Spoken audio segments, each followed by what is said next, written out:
Hello दोस्तों, रोज़ की तरह आनंद लिखनी ब्लॉग में सबका हार्दिक स्वागत है। सबके मंगल भविष्य की कामना के साथ दोस्तों, आज 23 दिसंबर 2023 मार्गशीर्ष माह शनिवार शुक्ल पक्ष की एकादशी तिथि। इस तिथि पर भरणी नक्षत्र और शिव योग का संयोग रहेगा। अभिजीत मुहूर्त दोस्तों 11:59 से 12:40 तक और सूर्योदय 7:09 और सूर्यास्त 5:29। इस प्रकार दोस्तों एकादशी 9:19 तक एकादशी का पर्व है। उसके बाद जो है द्वादशी तिथि का प्रारंभ भी हो जाएगा और एकादशी का व्रत जो है दोस्तों आज भी विधि विधान के साथ मनाया जाएगा। और शनिवार का दिन दोस्तों हमारे जीवन में शनि देव को समर्पित है और शनि देव व्यक्ति के किसी भी जातक के कर्मों के अनुसार फल देते हैं।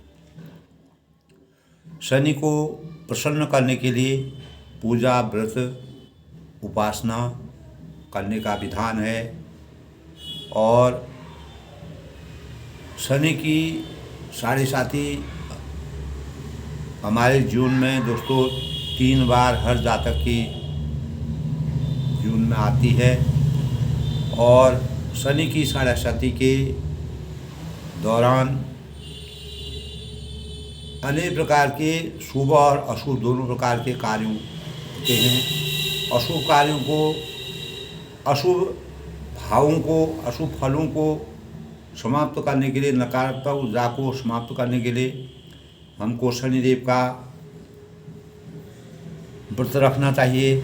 विधि विधान के साथ पूजा पाठ करना चाहिए, शनिदेव का पाठ करना चाहिए और ख़ास तौर से शनिदेव के उपलक्ष्य में पीपल का पेड़ जो है हमारे आध्यात्म के अनुसार दोस्तों हम नदी है, पेड़ पौधे हैं, जीव जंतु हैं, पत्थर भी है, हर जगह चर और अचर जितने भी इस संसार में सृष्टि को भगवान के द्वारा बनाया गया है उसमें अपनी आस्था रखते हैं। इसी प्रकार तो हमें शनिदेव की उपासना करने के लिए पीपल के पेड़ की परिक्रमा करनी चाहिए और पीपल के पेड़ में जो है दिया दीपक जला करके और आराधना करनी चाहिए।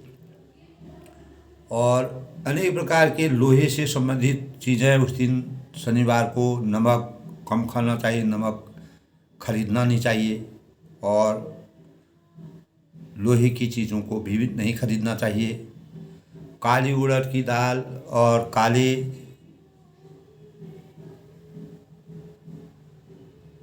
दाल को खरीदना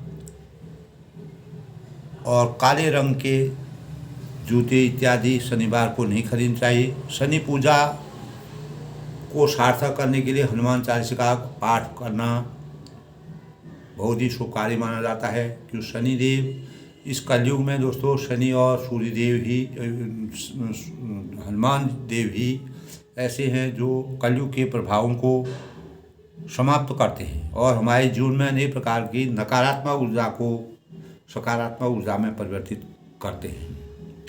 दोस्तों शनिदेव जो है हमारे जीवन में कर्म फल दाता है। कर्म जो जस करेंगे तस फल चाखा। हम जिस प्रकार के कर्म करेंगे, विश्व प्रधान तो रचि राखा, जो जस करूँ तस फल चाखा। हम जिस प्रकार का अपने कार्यों को करेंगे, कार्यों को जिस प्रकार से, तो उसी प्रकार के फलों की हमको प्राप्ति होगी। और ख़ास तौर से दोस्तों शनिदेव जो है, जो हमारे बुजुर्ग होते हैं, असहाय लोग होते हैं और अनेक प्रकार के जिनके शरीर में किसी प्रकार की विषमता होती है, ऐसे लोगों की सेवा भाव करनी चाहिए, उनका उपहास नहीं करना चाहिए। और दुर्बल लोगों की सहायता करने से शनिदेव खुश होते हैं।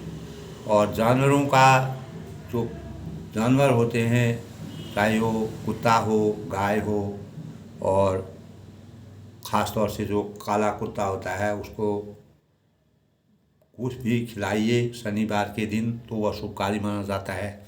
और स्वयं को भी शनिदेव की प्रभाव को अपने आहार तंत्र को सही करने के लिए काली खिचड़ी या उड़द की खिचड़ी का सेवन करना चाहिए।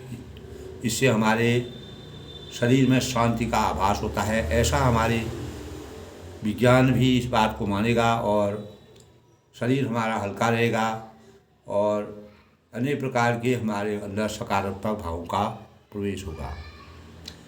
शनिदेव हमारे जीवन में दोस्तों कर्मफल के दाता हैं। कर्म ही किसी भी व्यक्ति के भाग्य और जीवन को का निर्माण करता है। और सृष्टि में कोई भी व्यक्ति ऐसा नहीं है जो बिना कर्म के रहता है, क्योंकि अगर हम कर्म नहीं करेंगे तो हम अपने जीवन में कुछ प्राप्त नहीं कर सकते। अपने शरीर की रक्षा अगर हमको करनी है, शरीर को लंबे समय तक हमको रखना है और इस संसारिक कार्यों को करके अपने कर्तव्यों का निर्वहन करना है, तो कर्म हमको करना पड़ेगा। मनुष्य कोई भी संसार में जितने भी प्राणी हैं दोस्तों, चाहे अपने ही शरीर के लिए भी कुछ करना पड़ता है, अपने ही भोजन के लिए भी कुछ करना पड़ता है, तो हमें कर्म करने की आवश्यकता होती है। और वही छोटे छोटे जो छोटे छोटे जीव जंतु होते हैं वो भी अपने कार्यों में जुटे रहते हैं। एक छोटी सी चींटी होती है, वो भी अपने नित्य दैनिक जीवन में अपने कार्यों को करके अपने लिए भोजन प्राप्त करती है, वो भी उसके कर्म फल का कारण है।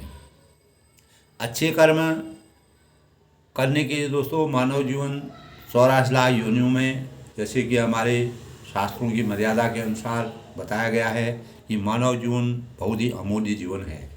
इसकी महत्ता को जानना, इसकी सार्थकता को जानना और इसमें हमको किस प्रकार के कर्मों को करना चाहिए, वह उसकी महत्ता को जब हम कर्म फल के बारे में और मानव जीवन के, प्राणी के जीवन के बारे में अगर गहराई से जाएंगे, तब हमको मानव जीवन की वास्तविकता का पता चलता है। तो अनेक प्रकार के अगर हम कर्म करते हैं तो हमें किसी प्रकार का भय नहीं सताता है। मस्तिष्क में, हमारे अंतःकरण में शांति और चैन की नींद हमें आती है। बुरे व अच्छे कर्मों का फैसला परम परमेश्वर करते हैं और हमारे अंतःकरण में उसका आभास हो जाता है। अच्छे कर्म करने से हमारे अंदर सकारात्मक भावों का प्रवेश होता है और बुरे कर्म करने से हमें नकारात्मक ऊर्जा मिलती है, जिससे हम अपने जीवन में भटक जाते हैं। परम ब्रह्म परमेश्वर भगवान रामचंद्र जी ने भी अपने जीवन में अनेक प्रकार के इस प्रकार के कर्म किए जो मानव जीवन के लिए प्रेरणा के स्रोत बने और जीवन को एक आदर्श जीवन बनाने के लिए उन्होंने अनेक प्रकार के कर्तव्यों को करके इस संसार में मानव रूप में अवतरित हुए। इसीलिए शुभ व अच्छे कर्मों को करने की हमारे अंतःकरण में इच्छा होनी चाहिए और कर्मों से कभी भी अच्छे कर्म करने से हमको दुख नहीं मिलता है। और मनुष्य का भविष्य, जैसे कि हम जानते हैं दोस्तों, हम इस समय काल घड़ी में पैदा होते हैं, उसी समय हमारे कर्तव्य, हमको किन किन कर्तव्यों का निर्वहन इस सृष्टि के अंदर करना है, वह हमारे पूर्व लिखित होते हैं। संचित कर्म प्रारब्ध, कुछ कर्म हमारे संचित होते हैं। सबसे बड़ा कर्म दान है, यानी अकर्ता के भाव से। अगर हम अकर्ता बन करके किसी कर्म को करेंगे तो वही कार्य हमारा साकार होता है, उसमें हमको फल की इच्छा नहीं होती है। गीता में कर्म फल तथा आसक्ति से रहित होकर ईश्वर के लिए कर्म करना कर्मयोग कहलाता है। और अनेक प्रकार के भाव आस्था से हमको अनेक प्रकार के भाव मिलते हैं। रामचरितमानस में समन्वयवाद और राष्ट्रीय एकता के भाव हमें बालकांड में पूरे प्राप्त होते हैं। और मंगला नाम स्वकर्तारो वंदे बाण विनायको भवानी शंकरो, यानी गणपति गणेश जी की वंदना करना सर्वोपरि है। और इसी प्रकार दोस्तों कर्मण्येवाधिकारस्तु मा फलेषु कदाचन, कर्म न करने पर जीवन की रक्षा, शरीर का निर्वहन नहीं होता है। और कर्म दोस्तों खास तौर से दो प्रकार के होते हैं, सकाम और निष्काम कर्म। यानी कर्म अकर्म से श्रेष्ठ है और मनुष्य परिणाम की चिंता करके कर्म ही न करे यह उचित नहीं है। गीता में भी दोस्तों इसीलिए कहा है अकर्मण्यता, इसे अकर्मण्यता कहा जाता है। मनुष्य को सकारात्मक भावना से निरंतर कार्यशील रहना चाहिए। और भगवान श्री रामचंद्र जी ने स्वयं कहा है नियतं कुरु, भगवान श्री कृष्ण ने कहा है कि गीता में कहा है दोस्तों कि नियतं कुरु कर्म एव कर्म जायो यह कर्मणः, यानी आसक्ति रहित कर्म करना चाहिए, तभी परम की प्राप्ति होती है। ईश्वर की प्राप्ति तब होती है जब हम आसक्ति रहित कर्म करते हैं। यानी किसी प्रकार के फलों के भाव को अपने अंतःकरण में न रखते हुए अपने कर्म में कर्तव्य में अपने कर्तव्य का पालन करते हैं। वही हमारी आसक्ति भाव से कर्म करने का सबसे बड़ा मानक है। महाभारत का आखिरी श्लोक में भी दोस्तों, जो महाभारत का आखिरी श्लोक है कर्मण्येवाधिकारस्तु मा फलेषु कदाचन, यानी कर्म पर हमारा अधिकार है, इसीलिए फल की इच्छा हमको अपने अंतःकरण में कभी नहीं करनी चाहिए। फल हमको समय काल परिस्थिति और जब समय आता है स्वयं ही हमको प्राप्त हो जाता है। अकर्ता भाव से कार्य सबसे उत्तम कर्म है। तभी कहा है दोस्तों उद्यमेन ही सिद्धंति कार्याणि न मनोरथे नहीं सुप्तस्य सिंहसि प्रवशन्ति मुखे मृगा, यानी परिश्रम करने से ही हमारे कार्यों की सिद्धि होती है। जिस प्रकार वन में सोए हुए शेर जब तक वह पूरे जंगल में विचरण नहीं करेगा उसको अपना आहार या शिकार प्राप्त नहीं होगा, इसी प्रकार मानव जीवन में अवतरित होकर के हमें भी अपने कर्मों को उद्यम करके अपने कोई न कोई कर्म में संलग्न रख के अपने जीवन को सार्थक बनाने का कार्य करना चाहिए। इसी प्रकार दोस्तों मर्यादा पुरुषोत्तम भगवान रामचंद्र ने मानव रूप में अवतरित होकर के कर्म प्रधान विश्व रचि राखा जो जस करहि तस फल राखा। इस प्रकार के भाव तुलसीदास जी ने रामचरितमानस में रामचंद्र के आदर्श को दर्शाते हुए, यानी इस संसार में अनेक प्रकार के कर्म का एक क्षेत्र है, जो जिस प्रकार का कर्म करेगा उसी प्रकार के फलों की उसको प्राप्ति होगी। इसीलिए मर्यादा पुरुषोत्तम भगवान रामचंद्र जी अपने जीवन में इस प्रकार के भाव लोक कल्याण के लिए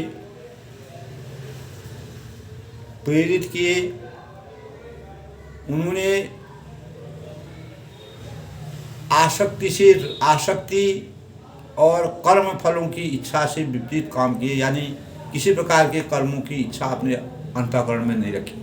लोक कल्याण के कार्य करने के लिए अपने पारिवारिक जीवन के परिवेश से लेके, जहाँ हम बालकांड से लेके उत्तरकांड तक रामचरितमानस का चित्रण करते हैं, पाठ करते हैं, उसको समझते हैं। तुलसीदास जी ने इस बात का वृत्तांत किया है कि रामचंद्र जी का जीवन कर्म के प्रभाव से ही आदर्शता का मानक माना जाता है। और आज भी इस महान ग्रंथ को हर एक मानव के अंतःकरण में एक प्रबल रेखा का रूप धारण करके हमारे अंतःकरण को प्रबल करने का सबसे बड़ा स्रोत है, और यही हमारे लिए प्रेरणा का सबसे बड़ा द्वार है। दोस्तों, कल के प्रसंग में भगवान रामचंद्र जी कर्म क्षेत्र करने के लिए वन में प्रवेश करते हैं, वन में जाते हैं। अनेक प्रकार की कठिनाइयाँ, विषमता भी वह समता में परिवर्तित कर देते हैं। किसी प्रकार का समभाव से वह वन में राम, लखन, सीता तीनों लोग जो है वन में अनेक प्रकार की क्रियाकर्म करते हैं, चरित्र करते हैं, लोगों को देखते हैं, अनेक प्रकार के जानवरों को देखते हैं, पशु पक्षियों को देखते हैं, मानवों को देखते हैं और वहाँ के पूरे वृत्तांत को देखते हैं। तो अपने जीवन को भी उसी परिवेश में अपने को ढाल देते हैं और अनेक प्रकार के कर्म भावों को और मानव जीवन को किस प्रकार से हमको चरितार्थ करना चाहिए, उसके भाव उन्होंने जब 14 साल का वनवास उनको हुआ, उसके दौरान उन्होंने मानव जीवन को बहुत बड़ी प्रेरणा दी। इसी परिप्रेक्ष्य में जब रामचंद्र जी वन में चले गए, राजा दशरथ स्वर्गलोक को चले गए और भरत जी अपने ननिहाल से वापस आए, कैकेयी जी से उनका संवाद हुआ। और उसके बाद जब कैकेयी अपने पुत्र मोह में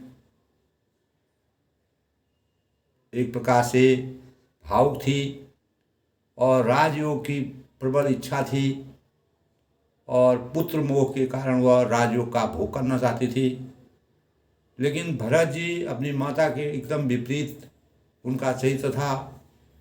उनको माता पिता के सम्मान के साथ भ्रातृत्व प्रेम उनके अंदर विराजमान था। इसीलिए भरत के समान भाई संसार में, इस सृष्टि में कभी पैदा नहीं हुआ। केवल भरत ही ऐसे थे जो इस संसार में एक उदर से पैदा हुए। जिस प्रकार के भाई का आपस में रामचरितमानस में कभी भी प्राप्ति नहीं होती है, किसी जन्म में हम नहीं प्राप्त कर सकते हैं, वह हमको प्राप्त हुआ है उन भावों को देख करके। और माता कैकेयी ने जो उनको राजयोग की कल्पना से अयोध्या का राज तिलक देने के भाव प्रकट किए, तो भरत जी ने उसको नकारा और अपनी माता को अनेक प्रकार से अपने भावों से दंडित किया। अंतःकरण में उनका बहुत बड़ा दुख हुआ। एक ओर जहाँ राजा दशरथ जी इन्हीं 2 वरदानों के कारण, एक से भरत को राजगद्दी, दूसरे से रामचंद्र को 14 साल का वनवास, इसी से राजा स्वर्गलोक को सिधार गए और राम, लखन और सीता जी जो है वह वन को प्रवेश किए। तो वन से जब सुमंत वापस आते हैं तो अनेक प्रकार की, तब भरत जो है अपने ननिहाल से आते हैं। तो ननिहाल से आकर के वहाँ की अयोध्या की दुर्दशा देख करके उनके अंतःकरण में बहुत बड़ा दुख होता है, अभिशाप होता है। अपने को ही वह दोषी समझते हैं कि मेरे माता के अंतःकरण में इस बात की ऐसी बातें कैसे आई कि उसने मेरा सुख भोग करके और उनको दुख दिया, ये ऐसे भाव उनके अंतर्गत। तब उन्होंने अनेक प्रकार से अपनी माता को अनेक प्रकार के गलत भावों से, यानी अपने गुस्से से जो है उनको, माता को भी कोसा और उनको अवहेलना का पात्र बनाया। और स्वयं को भी कहा, अगर मेरी माता ने मेरे लिए ऐसे भाव रचे हैं और जो पूरे परिवार को विघटित कर दिया, तो वह जो है मैं उसका दोषी भी मैं ही हूँ। तब वह जब कैकई से वह बहुत परेशान हो गए, अपनी माँ से परेशान हो गए और उनके उनके कार्यों से वह बहुत दुखी हो गए। एक ओर जहाँ राजा दशरथ की स्वर्गलोक सिधारना और दूसरा रामचंद्र जी का वनवास, वह उनके सहन शक्ति से बाहर हो गया, असहनीय हो गया, वह शब्दहीन हो गए किसी प्रकार के। तब वह विधाता से कहते हैं कि विधाता ने यही रचा होगा, ऐसे ही होगा, और यानी मैं ही अवहेलना का पात्र हूँगा, इस प्रकार विधि ने यही रचा होगा, इसीलिए ऐसा हुआ। माँ का भी मैं क्या दोष बताऊँ। अंततः वह जो है अपने मन को अपने आप ही समझाते हैं। तब कौशल्या के पास जाते हैं, कौशल्या माता के पास जाते हैं। कौशल्या जी बड़े ही कौशल्या जी मैले वस्त्र पहने हुए दुखी अवस्था में व्याकुल हो रही हैं और दुख के बोझ से शरीर उनका सूखा जा रहा है। ऐसे दिख रही हैं मानो सोने की सुंदर जो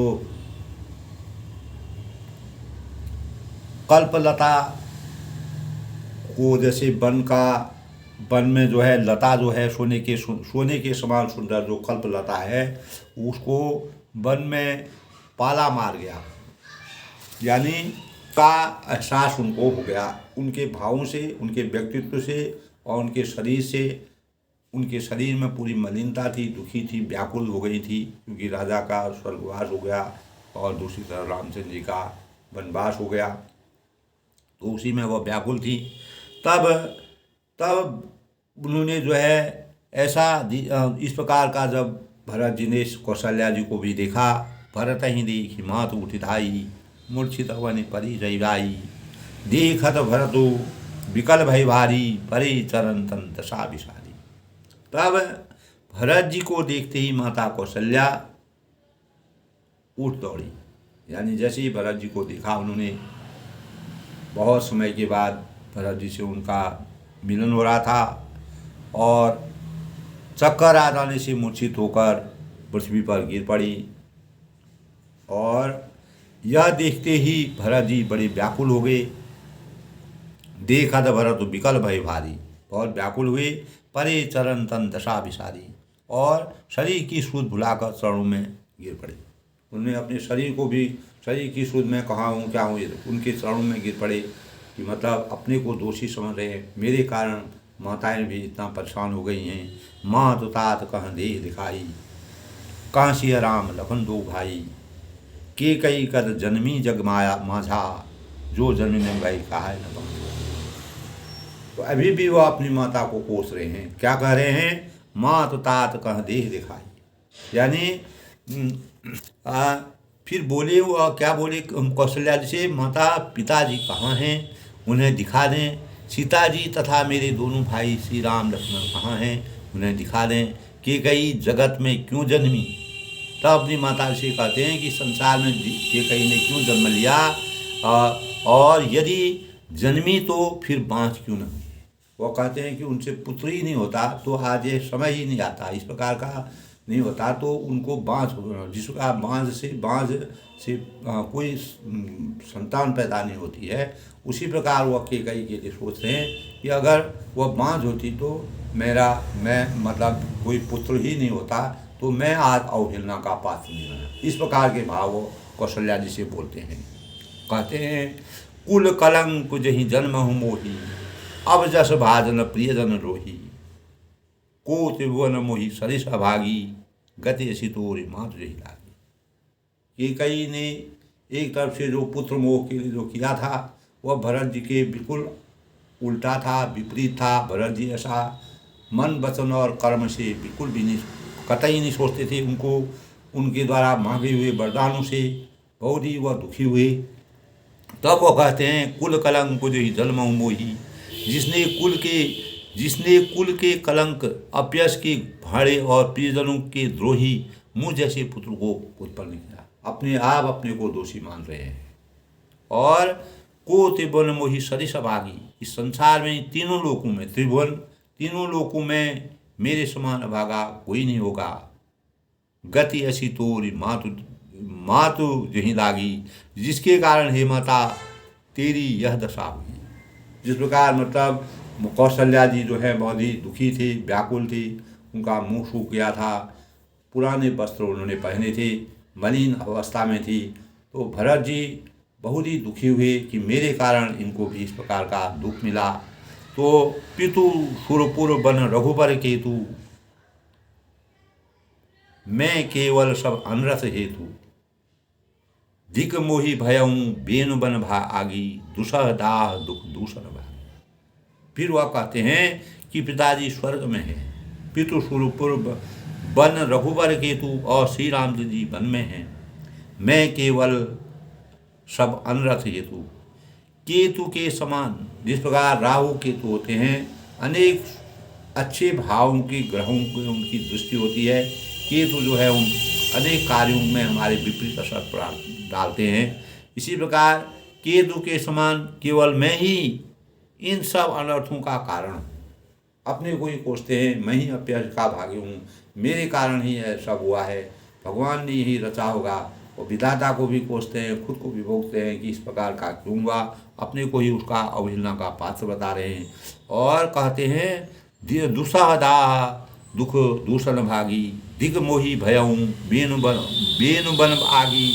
मुझे धिक्कार है, मैं बांस के वन में आग उत्पन्न हुआ। और जिससे बांस का वन में आग उत्पन्न होने का मतलब है, बांस का वन अगर आग लग जाती है तो पूरा वन समाप्त हो जाता है, कोई नहीं रहता है। इसी प्रकार अयोध्या का वातावरण भी रामचंद्र जी के बन जाने से और राजा दशरथ की मृत्यु के बाद अयोध्या का साम्राज्य भी उसी प्रकार हो गया था। इस प्रकार की दशा हो गई, इस प्रकार का परिवेश हो गया था। तब कहते हैं दूसरा दाह दुख दूषण भागी, और कठिन दाह दुख और दोषों का भागी बना। मैं ही इसका संपूर्ण कारण हूँ, यही मैं ही अवहेलना का पात्र हूँ। तब कहते हैं मात भरत की बसंत मधु, सुनि पुनि उठी सभार, लिए उठाए लगाए उरव, लोचन मूर्छति बार। तब मात भरत की बसंत मधु, भरत के कोमल वचन सुनकर इस प्रकार के भावों से अभिशप्त, जो इस प्रकार के भावों से सुसज्जित भरत के ऐसे विचारों को सुनकर माता कौशल्या फिर संभल कर उठी। उनको ढांढस बदलाया, उनको चेतना आई। और जब भरत जी के मन में इस प्रकार के भाव आए तो तब लिए उठाए लगाए उड़ो, उन्होंने भरत को उठाकर अपनी छाती से लगाया, अपने स्नेह भाव से उसको छाती से लगाया।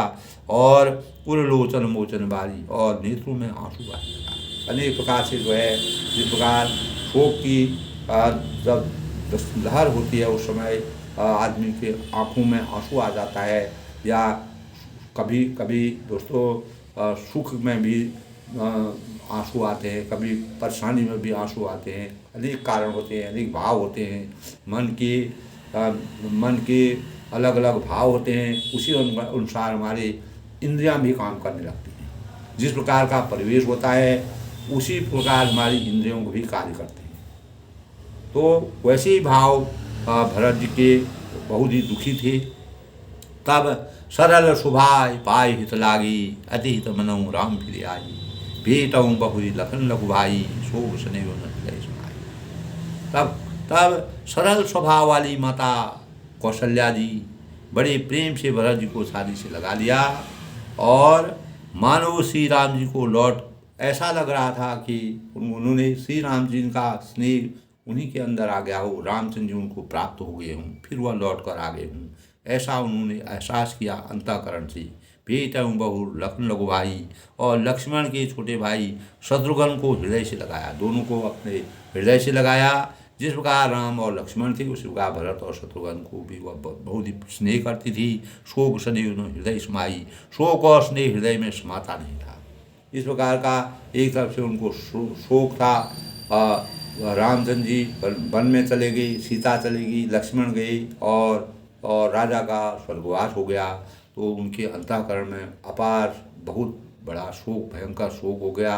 और स्नेह की धारा उनके अंदर ये हुई, भरत की मधुर वचन सुन करके, भरत के भावों को सुन करके भरत के विचारों को सुन के उनके अंतःकरण में इस प्रकार का ज्ञान प्राप्त हुआ। देख स्वभाव कहत सब कोई, राम मात अस काहि न होई। माता भरत गोद बैठारी, आँस पोष मुद बचन उचारी। तब कौशल्या जी का स्वभाव देखकर सब कोई कह रहे हैं, वहाँ के लोग वहाँ कह रहे हैं श्री राम जी की माता का ऐसा स्वभाव क्यों न हो। माता ने भरत को गोद में बैठा लिया और उनके आंसू पोंछकर कोमल वचन बोली। अब कौशल्या जी क्या बोलती हैं, भरत जी को समझा रही हैं। उनको रामचंद्र जी का जैसा एहसास हो रहा है कि रामचंद्र जी ही उनको प्राप्त हो गए हैं। इतना स्नेह है, पारिवारिक स्नेह है, ममता है। और तब उन्होंने अपने ममता के जो भाव होते हैं उनको प्रदर्शित किया।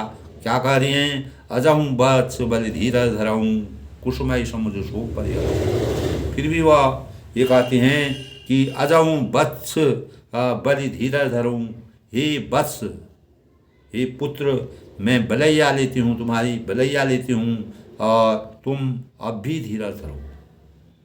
होता रहता है, परिस्थितियाँ विपरीत होती हैं और अनुकूल और प्रतिकूल दोनों परिस्थितियों को इंसान को अपने जीवन में ढालना चाहिए। उसी से हम अपने मानव की मानवता तभी पूर्ण होती है। ऐसे भाव कौशल्या जी के मन में आए। कुसुमय समुझ शोक परिवहूँ, और तुम सब धीरज धरो, बुरा समय जानकर शोक त्याग। जब कभी भी बुरा समय आता है तो हमको शोक नहीं करना चाहिए। अच्छे समय में सामान्य दुख और सुख में हमको समान रहना चाहिए। तभी मानव जीवन का सबसे बड़ा मापदंड यही है दोस्तों। हमारे जीवन का मानक यही है, हमको सुख। और राम मर्यादा पुरुषोत्तम भगवान रामचंद्र जी को जब कौशल्या जी पहले भी दशरथ जी भी कहते थे कि राम चंद्र जी को जब वनवास दिया गया कैकेयी के द्वारा, तो उनके अंतःकरण में न किसी प्रकार का दुख था न किसी प्रकार का सुख था। समान भाव थे। वह किसी भी बात की उल्लंघन नहीं करते थे, आदर्शता के मानक थे। तो इसी प्रकार कौशल्या जी का कुसुमय समुझ शोक परिवहूँ, तब भरत जी से कहती हैं बुरे समय में जो है शोक नहीं करना चाहिए। जनि मानहूँ ही हानि गलानी। और इससे क्या होता है, कर्म की गति अमित जानकर हृदय में हानि और ग्लानि मत मानो। जब कभी समय बुरा आता है, विपरीत परिस्थिति आती है, ऐसे समय में हमें कभी भी अपनी हानि को देख कर के ग्लानि नहीं करनी चाहिए। अपने अंतःकरण में सहनशीलता और धैर्य रखना चाहिए। तब काहि दोष देव जनता था, भा मोहि सब विधि काम विधाता। जो ऐतहूँ दुख मोहि धियावा, अजहूँ सुजाने तो ही बा। काहूँ दोष देव जनिताता, हेता किसी को दोष मत दो। कौशल्या जी फिर भी उनके मन में कहते, अगर कोई गलत भाव होते, गलत विचार होते, तो उनको उसी प्रकार से कहती कि कैकेयी खराब थी या उन्होंने ऐसा किया, उन्होंने ऐसा कोई भाव ऐसे नहीं किए। तब भी वह भरत जी को समझाती हैं कि यार किसी को दोष नहीं देना चाहिए, न माता को दोष देना चाहिए, न पिता को दोष देना चाहिए, किसी भी व्यक्ति को दोष नहीं देना चाहिए। जब खराब समय आता है तो आदमी, कोई भी व्यक्ति परेशान होता है, किसी के कारण कोई परेशान नहीं होता है, वह परिस्थिति पर होता है। और जो जस करें तस फलता का, ऐसे ही फलों को किसी को भी दोष देना मानव जीवन में नहीं करना चाहिए। विधाता मुझको सब प्रकार से उल्टा हो गया, यानी विधाता मुझको सब प्रकार से उल्टा हो गया, यानी मेरे लिए विधाता जो है सब प्रकार से, एक तरफ से जो राजा का स्वर्गवास हुआ, दूसरी तरफ से राम लक्ष्मण सीता दोनों बन चलेगी। तो जो इतने दुख पर भी मुझे जिला रहा, तब भी मैं जिंदी हूँ, मतलब मैं जिंदी हूँ अभी तक भी। जो ऐसे हूँ दुख मोहि जीवा, तब भी मैं जीवन है मेरा चल रहा है। अजहूँ जो जाने हूँ कात ही भावा, तब अब भी कौन जानता है उसे क्या भा रहा है। यानी परमात्मा को, परम परमेश्वर को क्या इच्छा उनकी है, हो यही सोई जो विधि रच राखा, को करी तरग बड़ा ही शाखा। विधाता की जो रचना होती है उसको कोई नहीं टाल सकता है, वो अमिट है। हम अपने जीवन में दोस्तों, जब तक हमारा जीवन रहता है, इस शरीर में हमारी आत्मा रहती है, इस भौतिक शरीर में आत्मा रहती है, जब तक हमको जैसा परिवेश हमारा हमको हम अपने जीवन में भोगना होगा उसको हमको करना पड़ेगा, चाहे हम कुछ भी करें।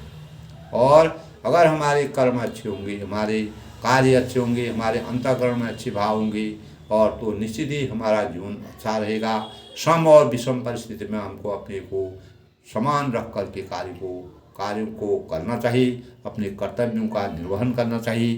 तब इस प्रकार के भावों से कौशल्या जी भरत जी को समझाती हैं, काव्य दोष देव नहीं ताता, किसी को भी हे तात हे पुत्र, किसी को भी दोष नहीं देना चाहिए संसार में। भा मुहि सब विधिपाम विधाता, यानी अगर विधाता मुझको सब प्रकार से उल्टा ही हो गया है, विधाता की गति यही है, अगर भगवान ही चाहते हैं तो जो ऐसे हूँ दुख मोहि जीवावा, जो इतने दुख पर भी दुख से कह रहा है कि इतने दुख होने पर भी मैं फिर भी जीवित हूँ, यानी जब तक मेरा जीवन रहेगा तब तक कितना भी दुख पड़े मुझे जीना होगा। इस संसार में यही है दोस्तों, मनुष्य जो है कोई तड़प करके मरता है, कोई एकदम मरता है, इस प्रकार के जन्म मृत्यु का चक्कर ऐसा होता है, कोई एकाएक मर जाता है। तो जो जिस प्रकार से जिसकी मौत होती है, लेकिन जीवन जितना होगा, हमारा जीवन जहाँ तक हमको जीवित रहना होगा हम वहाँ तक जीवित रहेंगे, चाहे हम किसी भी परिस्थिति में हों, तब तक हमको अपने जीवन का निर्वहन करना होगा। ये विधि द्वारा लिखित होता है, निश्चित है। पितु आय सुभूषण वसनो, तब वह कहते हैं मुझे जिला रहा है, अब भी कौन जानता है कि आगे क्या होगा, इसको हम नहीं कर सकते हैं। हम मानव रूप में हैं, तो मानव रूप में होने से हम अभी भी नहीं समझ सकते हैं कि हमारे जीवन में क्या होगा, आगे क्या होने वाला है। इसको ये जो है वह पूर्व लिखित है, लेकिन हम इसको नहीं जान सकते हैं, इसको विधाता ही जानते हैं। सृष्टि के निर्माता जो हैं वही इसको जान सकते हैं। विधाता को जो अनुकूल होगा, जो प्रतिकूल होगा, जब प्रतिकूल करना होगा, अनुकूल करना होगा, वह अपनी मर्जी के अनुसार करेंगे। हमको इस संसार में अपने कर्तव्यों का पालन करना है। जो कार्य हमको दिए जाते हैं, जिस प्रकार से हमारा जीवन चल रहा है, उसी जीवन को हमको निरंतर आगे चलना चाहिए। और खराब समय में, जब कुसमय आता है, खराब समय आता है, ऐसी परिस्थिति में हमको धैर्य रख के अपने कार्य को करना चाहिए। यही मानव जीवन की सबसे बड़ी पहचान है। परम ब्रह्म परमेश्वर भगवान रामचंद्र जी ने जब 14 साल का वनवास हुआ, तो ऐसी परिस्थिति में भी उन्होंने अपने भावों को किसी प्रकार का दुख नहीं किया और न कोई सुख की अनुभूति की। समान भाव से, समान विचार से, समान सोच से मर्यादा की रचना करने के लिए और किसी की बातों का उल्लंघन किए बिना अपने कर्तव्यों का पूर्ण निष्ठा के साथ निर्वहन किया। तब कौशल्या जी उनकी माता थी, उनके भी भाव उसी प्रकार थे। लेकिन भरत अपने भाई के प्रेम के प्रति बहुत ही तल्लीन थे, राम भक्ति में लीन थे और रामचंद्र जी को बहुत ही भरत जी उनका आदर करते थे, सम्मान करते थे। अपने माता जी को भी, जब माता ने तो एक तरफ से उनके सुख के लिए सब कार्य किया, यानी जो वरदान जो मांगे वह भरत जी के सुख के लिए, लेकिन उनको रामचंद्र के आगे वो सुख उनके लिए निराधार था, बेकार था, वह उनके लिए तुच्छ था। तो माता को भी उन्होंने इस प्रकार से फटकार लगाई, लेकिन अंततोगत्वा उन्होंने अपने ओर को ही दोषी माना कि अगर मैं ही जन्म नहीं लेता, तो विधाता ने अगर मुझे ही जन्म नहीं दिया होता तो आज ये ऐसी परिस्थिति नहीं आई। लेकिन परमात्मा की रामचरितमानस की रचना होनी थी, इतना बड़ा ग्रंथ लिखना था, तो इसके लिए मर्यादा पुरुषोत्तम भगवान रामचंद्र जी का वन में जाना और राजा का स्वर्गवास होना ये निश्चित था। तो पितुआ यशभूषण बसनो तात तजे रघुवीर, तब कहते हैं हितात पिता की आज्ञा से श्री रघुवीर ने भूषण वस्त्र धारण दिए और विस्मय हरौ न हृदय कसु पहरी बतकल चीर, और बतकल वस्त्र पहन लिए और उनके हृदय में न कुछ विषाद और न हर्ष हुआ। यही बात जो है कौशल्या जी जिस प्रकार से दशरथ जी ने रामचंद्र के बारे में कहा था, मरने से पहले उनके बारे में कहा था, और जब सुमंत जी वापस आए तब उन्होंने इस अपनी वाणी से कहा था कि मतलब रामचंद्र का चरित्र इस प्रकार का था कि वह बन जाने का भी उनको किसी प्रकार का न दुख हुआ न सुख हुआ, समान परिस्थिति में रही।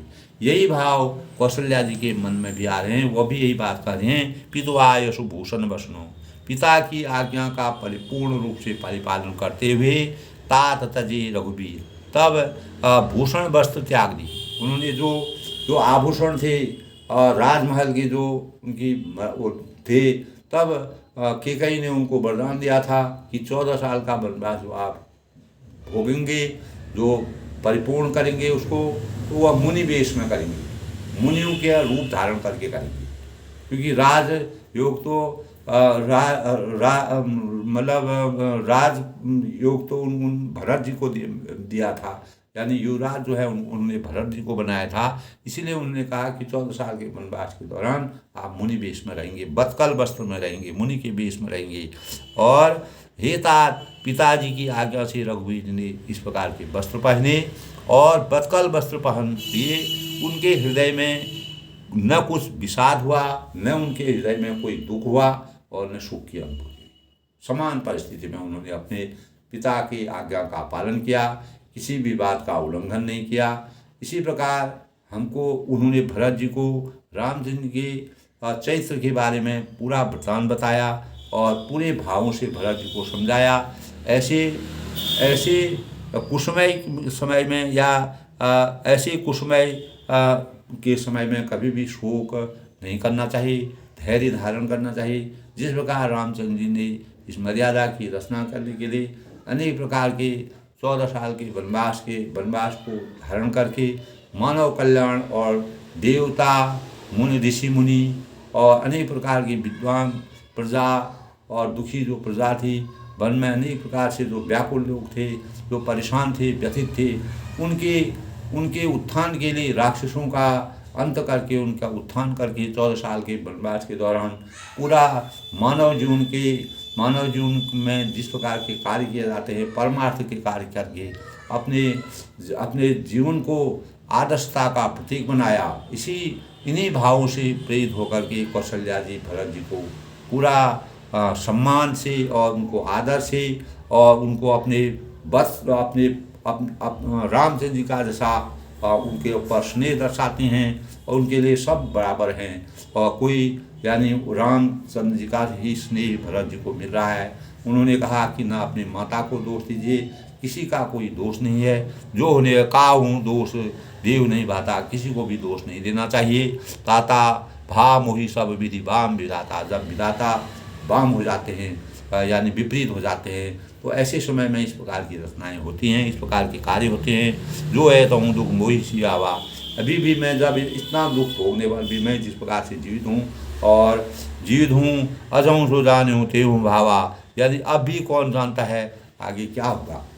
तो ऐसे भावों को कहते हुए पितुआ यशु भूषण वसन तात तजे रघुवीर, तब रघुवीर रामचंद्र के चरित्र के बारे में कहते हैं कि राजा की आज्ञा को पाकर के उन्होंने अपने 14 साल का वनवास लेने के लिए वो तैयार हुए और उन्होंने बतकल वस्त्र पहन कर मुनियों के वेश पहन करके किसी प्रकार के भी इस प्रकार की परिस्थिति में भी उन्होंने न सुख का अनुभव किया न दुख का अनुभव किया। तो उनको भी वही ज्ञान दे रहे हैं कि ऐसी विपरीत समय में तुम्हें तुम्हारा जो कर्तव्य है उसका निर्वहन करो। तो आज के प्रसंग से दोस्तों हमको यही प्रेरणा मिलती है कि हमको अच्छे और बुरे समय का समभाव से उसको अपने कर्तव्यों का निर्वहन करना चाहिए और समभावों से जीवन को चरितार्थ करना चाहिए।